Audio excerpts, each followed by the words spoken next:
আহলে সুন্নাত ওয়াল জামাতের অন্তর্ভুক্ত, কিন্তু বন্ধু প্রকৃত সুন্নিয়ত কি আমরা সেটাই বুঝি না।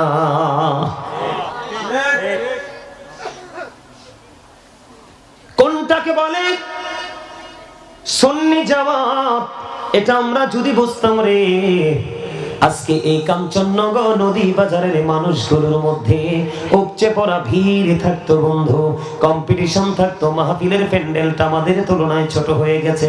কার আগে কে যাব রে, কার আগে কে বসে বসে আজকে আমাদের প্রিয় আলেমদের আলোচনা শুনবো, এই কম্পিটিশন আপনার আমার মাঝে থাকতো। আর বসার পরে আমরা ডান বাম কখনোই তাকাতাম না। রাসূলের সামনে যখন সাহাবায়ে কেরাম বসতো, আমার আপনার প্রাণের নবী যখন বন্ধু রাসূল যখন কোনো আদেশ করতেন, তারা এমন ভাবে শ্রবণ করত, মনে হতো যেন ঘাড়ের পক্ষীটা বসে গেছে, মাথাটা এতটা নিচু করে আদবের সাথে বসতো। জোরে জোরে কন্যা সুবহানাল্লাহ।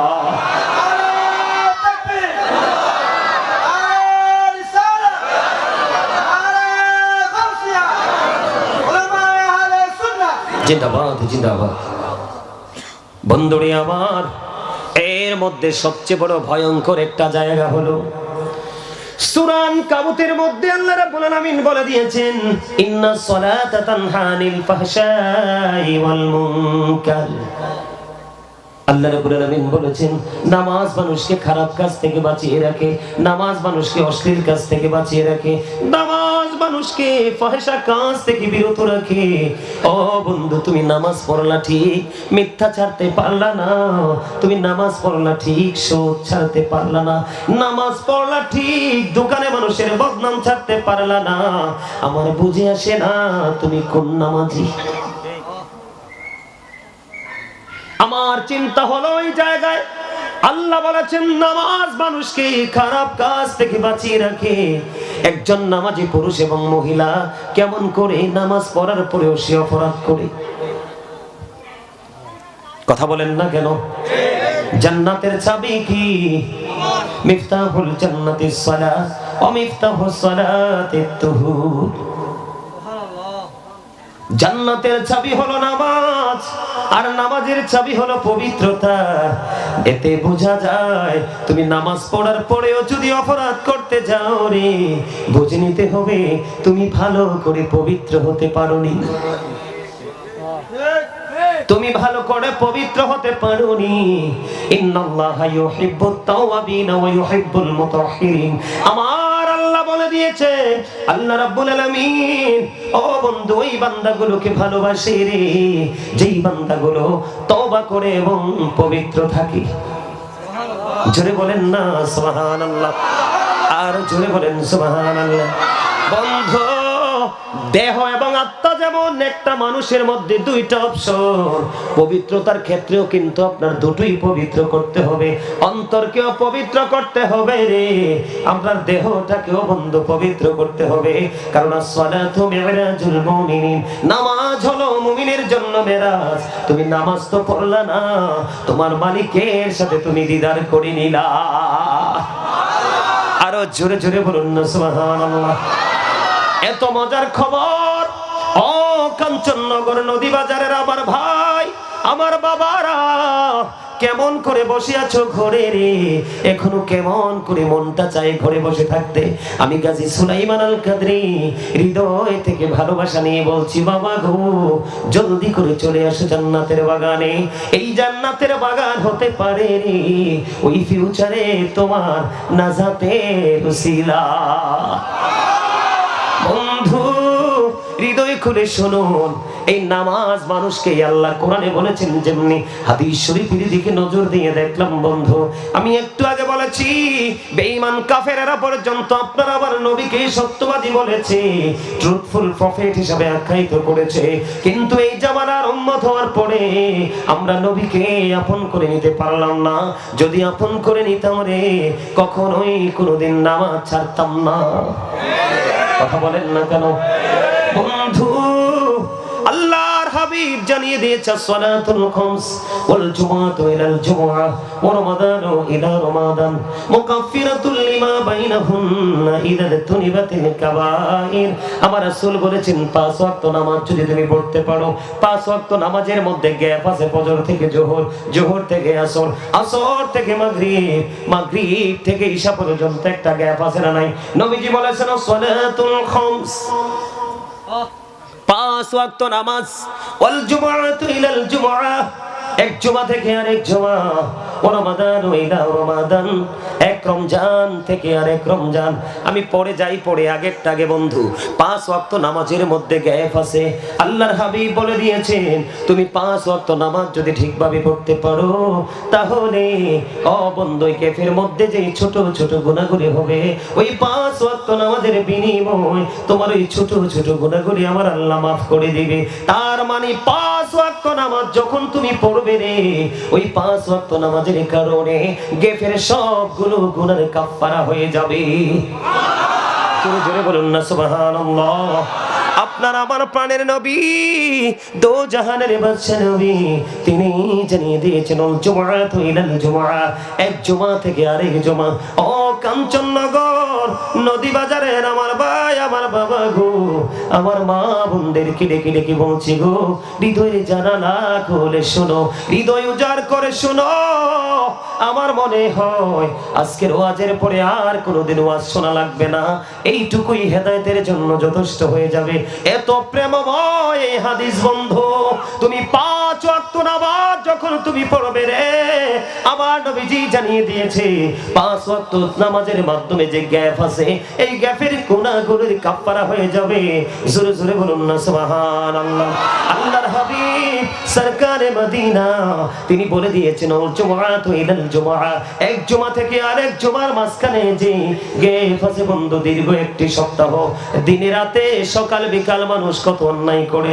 আমার নবী বলেছে উম্মত পবিত্র অবস্থায় আল্লাহ যে অর্ডার করেছে, নির্দেশনা দিয়েছে, সেই নির্দেশনার মধ্যে থেকে নামাজটুকু আদায় করো। একটা জুমা থেকে আরেকটা জুমার মাঝখানে গুনাহগুলোর কাফারা হয়ে যাবে। জোরে জোরে বলেন না সুবহানাল্লাহ। শুধু এখানে একান্ত নয়, আজকে দেখা যায় মুসল্লিগুলো কমার্শিয়াল হয়ে গেছে। আল্লাহর হাবিব বলে দিয়েছে যে ব্যক্তি জুমার দিনে অন্য সব দিনের চাইতে উত্তম রূপে গোসল করিয়া, অন্য সব দিনের চাইতে উত্তম সুন্দর জামা পরিয়া, গায়ের মধ্যে সুগন্ধি লাগাইয়া বাড়ি থেকে হেঁটে হেঁটে যখন সে মসজিদের দিকে যায় রে, যাইতে যাইতে বন্ধু সে সবার আগে চলে গেল এবং সব মানুষগুলোর পরে সে জান্নাতের বাগান থেকে বের হলো। আমার নবীজি বলে দিলেন ও আমার পাগল উম্মত রে, আল্লাহর পাগল বান্দা, সব মানুষগুলো দুনিয়ার ব্যবসা নিয়ে ব্যস্ত রে, কেউ ঘরের মধ্যে গল্প করে গুজব করে কাটায় রে, কিন্তু তুমি তা করলা না। তুমি সবার আগে জুম্মার দিনে উত্তম রূপে গোসল করিয়া আতর গোলাপ লাগাইয়া হাঁটি হাঁটি পা পা করে তুমি মসজিদে সবার আগে চলে আসলা। সবাই পরে আসলো, সবার আগে বের হয়ে গেল, কিন্তু তুমি সবার আগে এসে কাপড়ে বেরিয়ে বসে আছো আল্লাহর ঘরে। সব মানুষ যখন বের হয়ে গেল গো, আমার নবীজি জানিয়ে দিয়েছেন তুমি আসলা সবার আগে, বের হয়ে গেল সবার পরে, এর বিনিময় আমার আল্লাহ খুশি হইয়া তোমার বাড়ি যেতে যতগুলো কদম লাগবে, তার মানে মসজিদের সিঁড়ি থেকে বন্ধু জমিনে যখন পাটা ফালাবে তার বাড়ি যেতে যতগুলো কদম লাগবে, যতগুলো কাইক লাগবে, আমার নবী জানিয়ে দিয়েছে প্রত্যেকটা কাইকের কদমের বিনিময় তার আমলনামায় 1 বছরের নফল ইবাদতের সওয়াব দেওয়া হয়।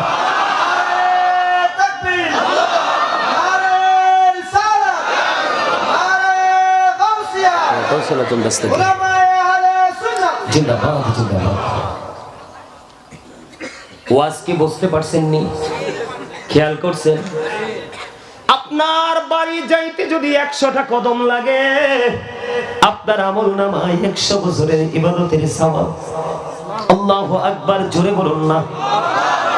আল্লাহ বান্দাকে যেমন সুন্দর করে বানিয়েছে, সুন্দর রাস্তা দিয়ে দিয়েছে, এই রাস্তায় হেঁটে হেঁটে দেখো রে শেষ গন্তব্যে দাঁড়িয়ে আছে তোমার মালিক।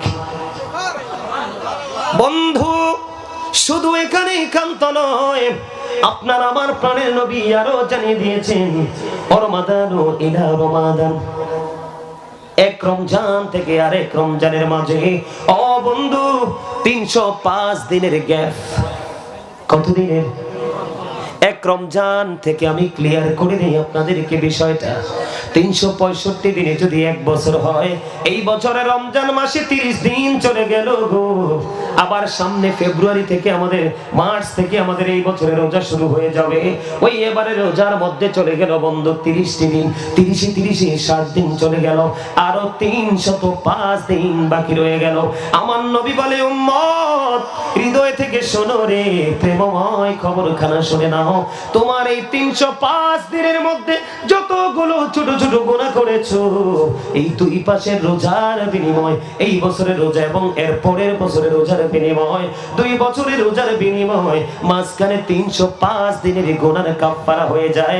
তবে আল্লাহর হাবিব বলেছেন, মুকাফফিরাতুল লিমা বাইনাহুন্না ইযা তুনিবাতিল কাবাইর।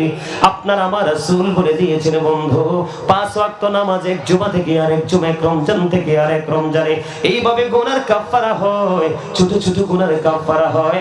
নবীজি শর্ত দিয়ে দিলেন, কবিরা গুনাহ থেকে বেঁচে থাকতে হবে, কবিরা গুনাহ করা যাবে না। জোরে জোরে বলুন না সুবহানাল্লাহ, আর জোরে বলুন না সুবহানাল্লাহ। মজার খবর কিনা? আরো জোরে বলেন, খবরটা ভালো লাগে কিনা? মঈনুদ্দিন ভাই যাওয়ার সময় একটা হাদিস শরীফ অত্যন্ত চমৎকার ভাবে তিনি বলে গেছেন। ও বন্ধু, নবীজি জানিয়ে দিলেন, তোমার বাড়ির সামনে যদি কোনো নালা থাকে, কোনো নদী থাকে, কোনো সাগর থাকে, কোনো পুকুর থাকে, ছোট্ট কোনো কূপ যদি থাকে রে, দৈনিক যদি তুমি 5 বার এই কূপের মধ্যে গোসল করো, তোমার কূপের মধ্যে গোসল করলে যেমন তোমার শরীরে কোনো ময়লা থাকে না। আমার নবীজি জানিয়ে দিয়েছে, উম্মত উম্মতেরা রে, হৃদয় খুলে শোনো, তুমি যদি দৈনিক 5 ওয়াক্ত নামাজ পড়ো, তাহলে তোমার আমল নামায় তেমনি কোনো গুনাহ থাকবে না। জোরে জোরে বলুন না সুবহানাল্লাহ। কাঞ্চননগর নদী বাজারের ভাই, আমার বাবারা, হৃদয় খুলে শোনো, কনকনে শীত দেখা যায় বন্ধু। আজকে বন্ধু প্রেমময় খবরগুলো তোমাদেরকে জানিয়ে দেই। হযরত আবু যর রাদিয়াল্লাহু তাআলা আনহু থেকে হাদিস বর্ণিত, আপনার আমার প্রাণের নবী, দু জাহানের বাদশা নবী, তিনি কি করলেন, শীতের দিনে বন্ধু বের হলেন। বের হওয়ার পরে নবীজি চাইয়া দেখলেন গাছের পাতাগুলো বিরামহীন ভাবে ঝরে ঝরে পড়ছে। খেয়াল করবেন, আমার নবীজি গাছের ডালা স্পর্শ করলেন, তার মানে ধরলেন। ধরার পরে আবু যরকে একটা ডাক দিলেন। আবু যর উত্তর দিলেন, লাব্বাইকা ইয়া রাসূলুল্লাহ, আমি হাজির গো ইয়া রাসূলুল্লাহ, ইয়া হাবিবাল্লাহ, নবী গো আমি হাজির গো। আমার নবীজি ডাক দিয়ে বললেন, রে আবু যর, তুমি চাইয়া দেখো, শীতের দিনের কারণে গাছের পাতাগুলো শুষ্ক হয়ে কেমনে ঝরে ঝরে পড়ছে রে আবু যর। আমার উম্মতগুলো, আল্লাহর বান্দাগুলো একাগ্র চিত্তে হৃদয় থেকে ভালোবাসা নিয়ে আল্লাহর কুদরতি কদমে যখন নামাজের মাধ্যমে যখন সেজদা দিয়ে দেয় রে, ওই শীতের দিনের গাছের পাতার মতো তার আমলনামা থেকে সবগুলো গুনাহ ঝরে যায়। জোরে জোরে বলুন না সুবহানাল্লাহ। সুবহানাল্লাহ ওয়ালহামদুলিল্লাহ লা ইলাহা ইল্লাল্লাহ, সুবহানাল্লাহ আলহামদুলিল্লাহ লা ইলাহা ইল্লাল্লাহ, লা ইলাহা ইল্লাল্লাহ, লা ইলাহা ইল্লাল্লাহ। শাহাদাতের বাণী ঠোঁটে আসিলেন কামলিওয়ালা, শাহাদাতের বাণী ঠোঁটে আসিলেন কামলিওয়ালা। মক্কাতে ফুটেল রবি নূরে মিন নূরে আলা, সুবহানাল্লাহ আলহামদুলিল্লাহ লা ইলাহা ইল্লাল্লাহ, লা ইলাহা ইল্লাল্লাহ, লা ইলাহা ইল্লাল্লাহ, লা ইলাহা ইল্লাল্লাহু মুহাম্মাদুর রাসূলুল্লাহ সাল্লাল্লাহু আলাইহি ওয়াসাল্লাম। জোরে জোরে বলুন আলহামদুলিল্লাহ, জোরে বলুন আলহামদুলিল্লাহ। মদিনা, আল্লাহ মদিনা, আল্লাহ মদিনা, আল্লাহ মদিনা, আল্লাহ মদিনা। মারহাবা বলেন, আরে জোরে বলেন। প্রেম এমনই, প্রেম এরকমই। আপনারা কি ভয় পাচ্ছেন? প্রেমের, তার হৃদয়ে প্রেমের জোয়ার আসছে। কি আসছে? ওই আমার ওনারই অবস্থা দেখে আমার লেখা একটা গজলের দুইটা লাইন মনে পড়েছে, একটু কি শোনাবো? শুনবেন? নবীজি কেমন করে বলো তোমায় দেখি, নবীজি কেমন করে বলো তোমায় দেখি। আছো তুমি ওই মদিনায়, আছো তুমি সঙ্গে নিয়ে দুই প্রেমিক সাথী, কেমন করে বলো তোমায় দেখি। বলেন ওগো নবীজি কেমন করে বলো তোমায় দেখি। আছো তুমি ওই মদিনায়, আছো তুমি ওই মদিনায় সঙ্গে নিয়ে দুই প্রেমিক সাথী, কেমন করে বলো তোমায় দেখি। বলেন কেমন করে বলো দেখার আশা আমার মনে পুষে রেখেছি যতন করে। বলেন দেখার আশা আমার মনে পুষে রেখেছি আপন করে। পাই যদি গো নবী তোমার দিদার, শীতল হবে মোর দুটি আখি। কেমন করে বলো তোমায় দেখি। বলেন ওগো নবীজি কেমন করে বলো তোমায় দেখি। মারহাবা, আর জোরে বলো মারহাবা।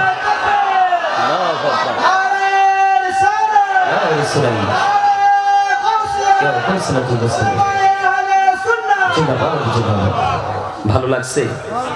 এটা অনেক লম্বা, এটা আমার লেখা, আমার সুর, আমার গাওয়া। আপনারা অনলাইন থেকে এগুলো শিখবেন। আমার এক একটা লেখা, এই যে দেখেন আমার চাচা, দেখছি আমি গজলটা টান দেওয়া তো উনি কাঁদতেছে। আমার এক একটা গজল, এক একটা হামদ নাচ যখন লিখছি গভীর রাতে, আমার জীবনে একটা গজল লিখছি জানেন, মানে রাসূলের প্রেমের তথ্য যতই চোখে পড়ে ততই যেন হৃদয়টা এলোমেলো হয়ে যায়। যে আসলে আমরা সাহাবায়ে কেরাম যেভাবে রাসূলকে ভালোবেসেছেন, আমরা আসলে সেইভাবে পারি না। কোন মুখ নিয়ে রাসূলের কাছে যাব? এজন্য আমি একদিন রাত্র গভীরে, এই কি হয়েছে, কথা বলা যাবে না তো? একদিন রাত্র প্রায় 2টা থেকে 2:30 বাজবে, হঠাৎ করে আমার ভিতরে হৃদয়ে একটা সুর শুধু ঘুরপাক খাচ্ছে। একটু শুনবেন, একটু গাইব। আমি গজলটা লিখছিলাম আর কাঁদছিলাম। আমি লেখা শেষে দেখলাম আমার 2 চোখ দিয়ে পানি বালিশ পর্যন্ত চলে আসছে। একটু শোনাবো, তারপরে আমি আবার আলোচনা যাবো। আমার অনেক আলোচনা বাকি আছে। আপনারা কি শুনবেন আমার আলোচনা? সবাই সবাই যুবক ভাইয়েরা তোমরা বলো, তোমরা কি সবাই শুনবে? মুরব্বীরা না, শুধু যুবক ভাইরা হাত তোলো। চাই কে কে রাজি আলোচনা শুনতে? সোজা করে 2 হাত, সোজা করে। মারহাবা। মুরব্বী বাবাদের প্রেম বেশি, যুবকদের সাথে তাদের হাত ডাবল ভাবে উঠছে। আল্লাহ কবুল করেন, সকলে বলুন আমিন। আমি ছোট্ট করে একটু গজলটা গাইবো, আপনারা আমার সাথে পারলে একটু সুর দিবেন। এই তো যে সুন্দর নূর নবীজি, নামটি মধুমাখা, তুমি ছাড়া শূন্য জীবন আমি যে বড় একা। এত যে সুন্দর নূর নবীজি, নামটি মধুমাখা, তুমি ছাড়া শূন্য জীবন, আমি যে বড় একা।